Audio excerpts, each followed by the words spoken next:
to the stage. And the current Dean of Kaohsiung Medical University College of Medicine to introduce our second speaker, please. Welcome. Thank you. I'm Professor Lu柏樑from Kaohsiung Medical University, and I am very honored to have the chance to introduce our next speaker. That's Professor Michael R Wilson. Later, I believe he will be the best presenter for the topic about the role of CS metagenomics for diagnosis of infection in immunocompromised host. And I will make my introduction brief in order that we can have a very informative and inspiring talk. And Professor Michael Wilson is graduated from the medical school in UCSF, and then he have his intern training, resident training, and fellow training in Massachusetts General Hospital in the neurology department. And later he have a postdoc experience in Boston University and the UCSF. Later then he have studied a master in advanced studies in biostatistics and epidemiology. So right now you know that he have the expertise in neurology and biostatistics.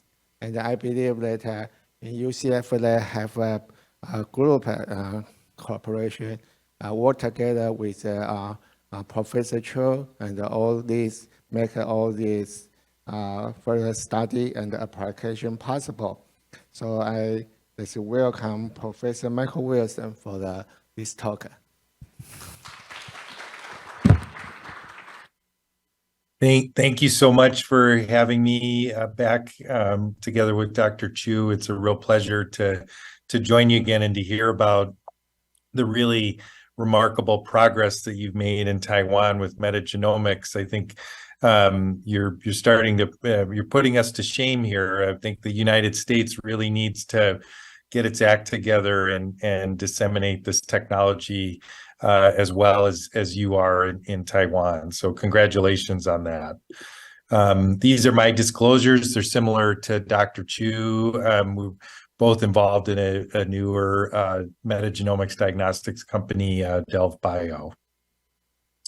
So Dr. Chu provided a spectacular introduction and overview of the technology. So I've cut out all my background slides and just focused on, I think, instructive cases in neurologic infections. And I've chosen to focus on patients with particular types of immunodeficiency. I think, one of the things that we all as a community need to work on in the coming years is to determine for which types of patients metagenomic sequencing will have the greatest utility, not just in terms of diagnostic yield, but also in terms of making diagnoses that have clinical impact. And so I think that there's no doubt in my mind that the immunodeficient patients of various stripes are clearly amongst that population. And so I'm just going to give some examples. The first, starting with patients who are becoming more common in clinical practice that are B cell deficient patients. Of course, there are patients with B cell deficiencies, either that are due to inherited primary immunodeficiencies or autoimmune syndromes, but much more commonly we are medically depleting B cells from patients, given the spectacular efficacy of B cell depleting medications for many autoimmune conditions, including autoimmune neurologic disorders, including multiple sclerosis. So I think that this is a patient population that will be needing to diagnose unusual infections in more and more in the coming years. So, and this is such a case. So this was a case that was ultimately diagnosed in the clinical lab here. This was a patient of Dr. Jeffrey Eubanks in Ohio, and she's a woman with pretty run-of-the-mill multiple sclerosis. She developed optic neuritis in 2002, and it had another flare in 2010 and 12. She'd had MRIs that showed the typical demyelinating lesions that we associate, some that were actively enhancing, actively inflamed, that we associate with relapsing remitting multiple sclerosis. She continued to have some progressive disease up until a few years ago. And in terms of her treatment history, she'd been started initially on glatiramer acetate, didn't tolerate it, then was put on an S1P modulating drug, fingolimod, and was on it for a few years, but ultimately had breakthrough disease, and then was put on a highly efficacious therapy that's quite popular in the United States, ocrelizumab. It's just like rituximab, a CD20 depleting monoclonal antibody.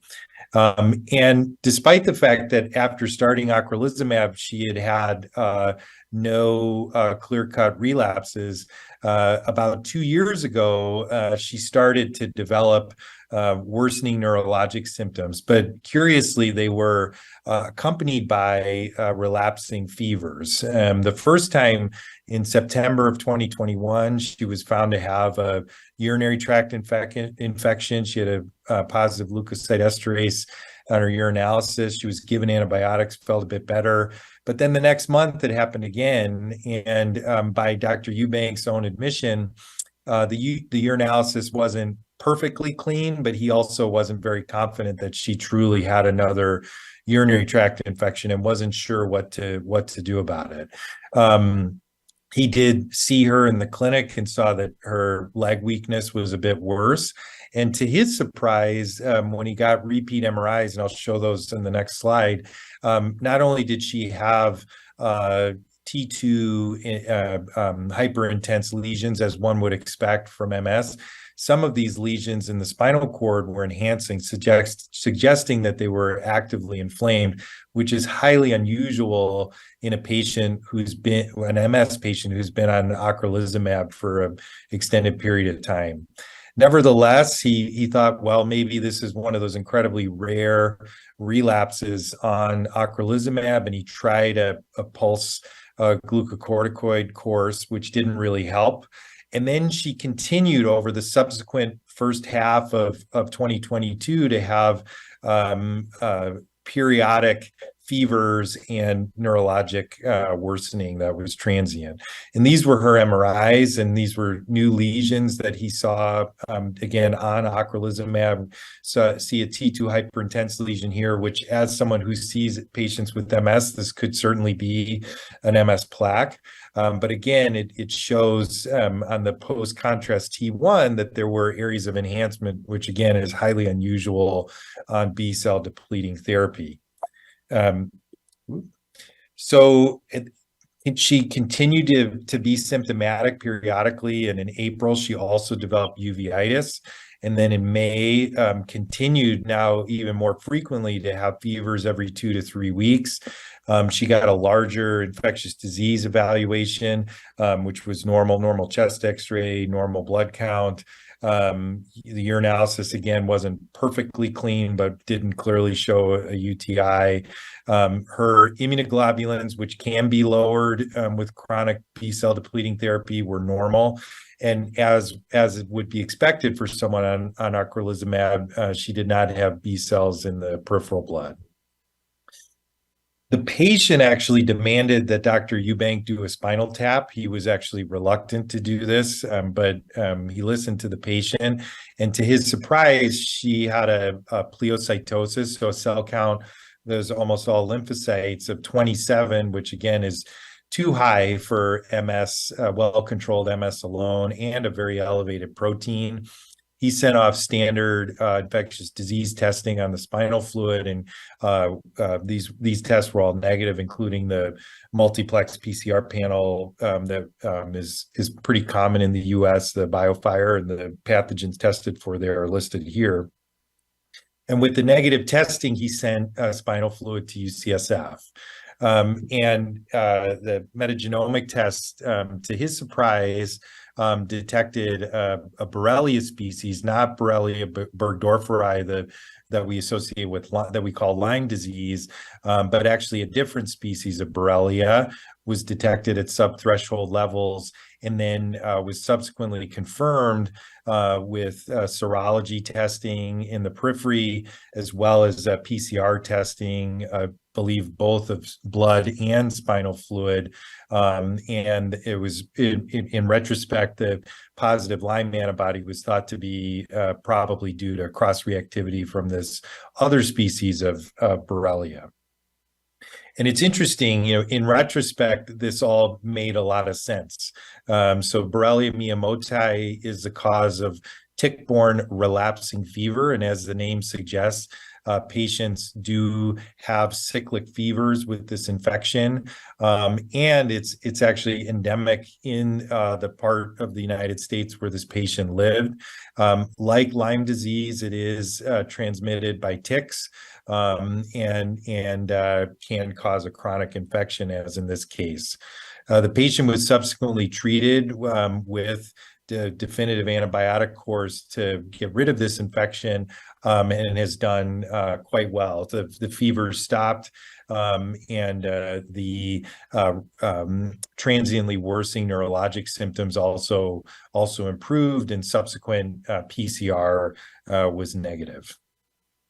A second case, this was a patient of mine whom I've followed for 5 years now, is a young man who had a devastating transverse myelitis 5 years ago. I won't go into the whole workup for that initiating event, but suffice it to say, kind of the consensus diagnosis I have for this event, which left him to this day as paraplegic, was that he has a seronegative neuromyelitis optica spectrum disorder. And although he had this devastating initial transverse myelitis flare, he's done quite well, been in remission until about 3 years ago, mostly on B-cell depleting therapy. But in the fall of 2020, I got a call from a local emergency department and from his girlfriend that he was in the emergency department and he was psychotic. And this was a completely new problem for him. He had a significant family history of mental health illness, including bipolar disorder, but he himself had never had an episode like this before. So, of course, he got a thorough workup in the emergency department, looking for an opportunistic infection. His spinal fluid was essentially bland, except for a mildly elevated protein, normal number of cells. Again, the multiplex PCR panel, the BioFire, including an enterovirus PCR, was negative. And then it turned out, upon further discussions with the family and the girlfriend, that he had new polysubstance abuse in the weeks and months preceding this presentation to the emergency department. So with the combination of his negative workup in the emergency department, including a reportedly stable MRI, and the newly described substance abuse, the thought was that this presentation might be unrelated to his underlying neurologic condition and immunodeficiency. So I had him see a psychiatry colleague of mine for this polysubstance abuse, but this colleague let me know that after a few weeks of seeing the patient, that he was more concerned that there was something else going on, because in addition to the substance use problems, he was worried that this young man was becoming, frankly, demented. And so that was obviously quite concerning. So before, in preparation for having him see me in clinic urgently, we also got repeat brain imaging and a repeat lumbar puncture. The lumbar puncture now showed that there was a mild pleocytosis, again, mostly lymphocytic, and a more elevated protein. And then his MRI was quite remarkable. So, of course, he had, because of his underlying autoimmune condition, he had some demyelinating plaques. But what was new in the ensuing months was that he, again, this is a 27-year-old man. He had diffuse cerebral atrophy. He also had more confluent T2 hyperintensities in the insula bilaterally, and also in the anterior temporal lobes, which again we're not enhancing, but it also not been seen and weren't consistent with a typical demyelinating condition. So this was all very concerning that there was a superimposed infectious meningoencephalitis that was in the setting of his B-cell deficiency. These are sagittal views, again showing this more confluent T2 change. So again, we sent off, of course, to typical candidate-based infectious and autoimmune diagnostic tests, which were all unrevealing. But then again, metagenomic sequencing in the clinical lab identified Coxsackie virus B5, which was a real surprise. Interestingly, in a month before the patient presented to the emergency department, he and his girlfriend had gone to Turks and Caicos and had both gotten a diarrheal illness, potentially a viral gastroenteritis. She recovered, and that it's a possibility, at least, that may have been where he initially contracted this infection, which caused a chronic encephalitis. And so we know about chronic enterovirus encephalitis. It's a rare entity, but it's primarily been reported in patients who are A-gamma globulinic, so have a much more severe humoral immune deficiency than we typically associate with B-cell depleting drugs. We know this is a terrifying illness. It can, in about half of cases, can be fatal. There are rare remissions that have been reported, but this was a very scary diagnosis to make in a young person. In terms of his risk factors, of course, he was B-cell depleted, and looking back at his longitudinal serum immunoglobulins, he did have a single lower reading of 288 mg per deciliter, but the value that was measured soon before he became sick was just below the lower limit of normal. So he was not severely hypogammaglobulinemic. And his T cells were normal.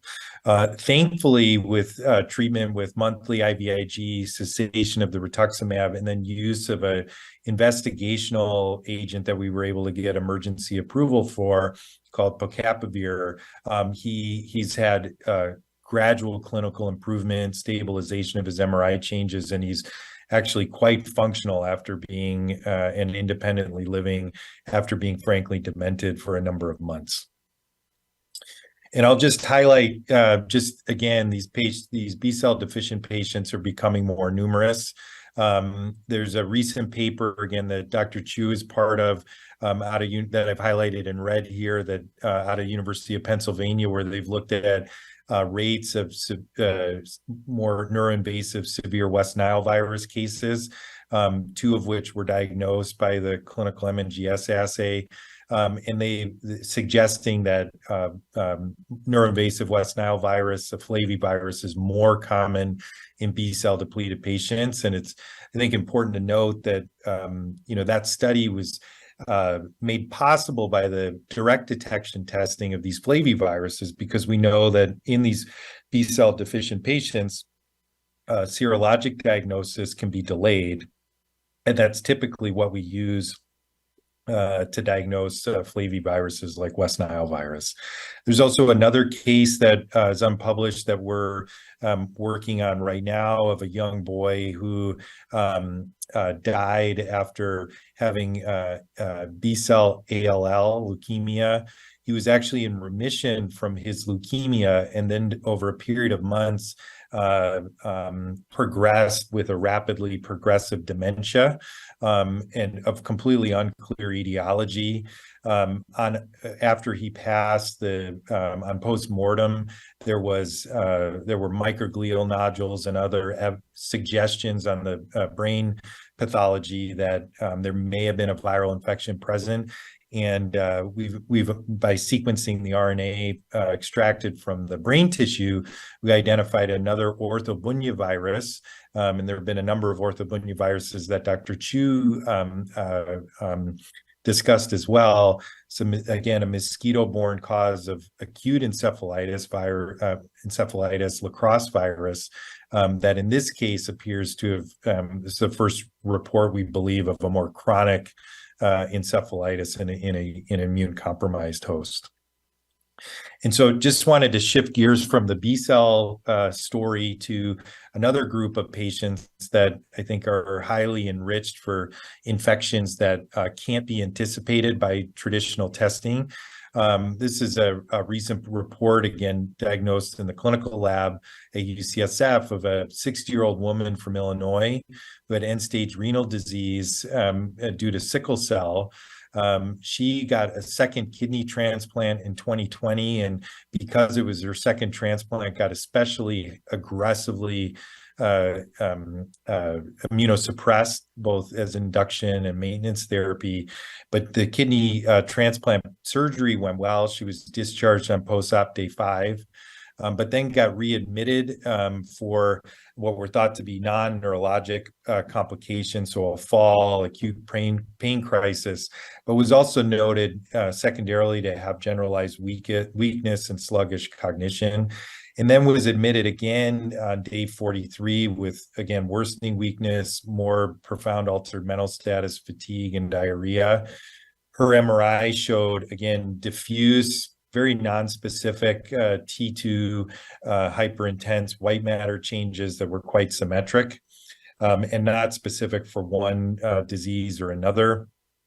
Finally, on post-op day 78, she had a spinal tap, which was quite bland, no increased cell count, only a mildly elevated protein. But of course, we know that that the CSF profiles in transplant patients can be quite bland, even in the face of a significant infection. She had extensive micro workup, which was unrevealing. Had spinal fluid sent on post-op day 114 that was finally sent for metagenomic sequencing, and I'll get to her diagnosis in a second. And then a second, again, a transplant case that we reported a few years ago of a woman who had been transplanted for pulmonary fibrosis, who presented with one of many new headache episodes that she'd had post-transplant and fever. As well as new history of seizures and transaminitis, heavily immune suppressed both for her multiple sclerosis and organ transplant. And on exam, she was, again, had a relatively non-focal exam. She was encephalopathic. She had some upper motor neuron syndromes that were ascribed to her pre-existing multiple sclerosis. But in her spinal fluid, she did have a mild pleocytosis, pretty unremarkable MRI given the MS, premorbid MS. And again, metagenomic sequencing in the first case identified another orthobunyavirus, Cache Valley virus, which we've identified in another immunodeficient case a few years prior, and then in the second case, a hepatitis E virus, genotype 3. The Cache Valley virus was confirmed in multiple ways. And in this case, surprisingly, it actually did not come from the organ donor. Through an extensive investigation done by the physicians at Northwestern University and CDC, they found that this did not come from the kidney donor, but rather from a blood donor who had who had given blood that was used in the setting of the kidney transplant. And this was a great, this again, the paper published this year in Clinical Infectious Diseases, a lot of detective work to track down the source of this infection. And then in the hepatitis E case, this shows that, transaminitis that the patient experienced really started after the lung transplant and was really idiopathic. It was thought to be potentially due to fatty liver, but in retrospect, this transaminitis resolved when the patient was given ribavirin for the Hep meningitis, as did her neurologic symptoms. And this was ultimately linked back to the lung donor for this patient. And this just highlights that transplant patients are, again, a special group and are notorious for having neurologic complications. The problem is that they can have neurologic complications for many non-infectious reasons: drug toxicities, increased risk of stroke, cancer, vasculitis, metabolic abnormalities, and many of these non-infectious syndromes clinically and from a laboratory and radiologic perspective overlap with infectious causes of meningitis and encephalitis. In spinal fluid, the basic markers in spinal fluid are not particularly helpful for discriminating between inflammatory etiologies and non-inflammatory etiologies. But of course, these patients are highly at risk for infectious complications. And these are some additional citations and reports of other neuroinvasive infectious diseases that have been reported in as clusters associated with organ transplant, including this recent yellow fever virus vaccine strain that Dr. Chu described in his talk. And then I'll just end with 2 slides on another group of healthy but still not quite immune competent patients, which are neonates. This is a study that's unpublished in collaboration with Dr. Robin Haynes and Ben Okadi at Boston Children's Hospital. They study sudden infant death syndrome, which of course is a syndrome. We don't know the etiology almost by definition in patients with sudden infant death. These are by definition neonates who die unexpectedly, and on post-mortem examination don't have an etiology of their death identified. But there's some evidence, epidemiologically at least, in babies who die of SIDS that antecedent infections are more likely, and also in some cases for neuroinflammation in spinal fluid and brain tissue. And so we looked at 6 cases, brain tissues from SIDS babies who had elevated levels of CSF neopterin, so a non-specific marker, more innate immune inflammatory marker in spinal fluid that is often elevated in patients with viral encephalitis. And with this subset of children, we sequenced RNA from these brain tissues, and in one of the 6 cases made an unexpected finding of human parechovirus 3 at very high levels in the brainstem and in other tissues in the body, suggesting that at least in one of these children's cases, that there was an unsuspected viral encephalitis. The human parechovirus 3 has been associated with neuroinvasive disease, and it has been reported. There have been 4 previous reports of children with sudden death under 5 months of age, but in this particular case was not on the differential diagnosis.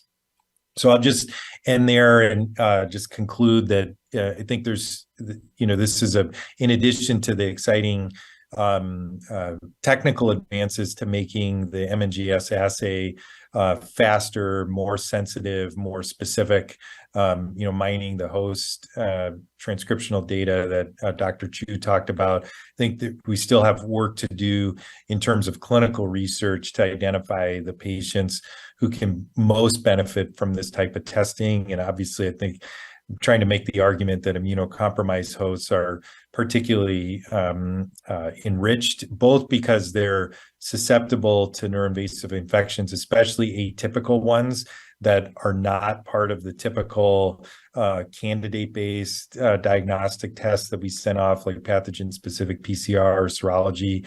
Their clinical presentations are atypical, so our ability as clinical doctors to form a differential diagnosis based on signs and symptoms is severely limited in these patients because they just don't present based on the rules that we learn for specific infections.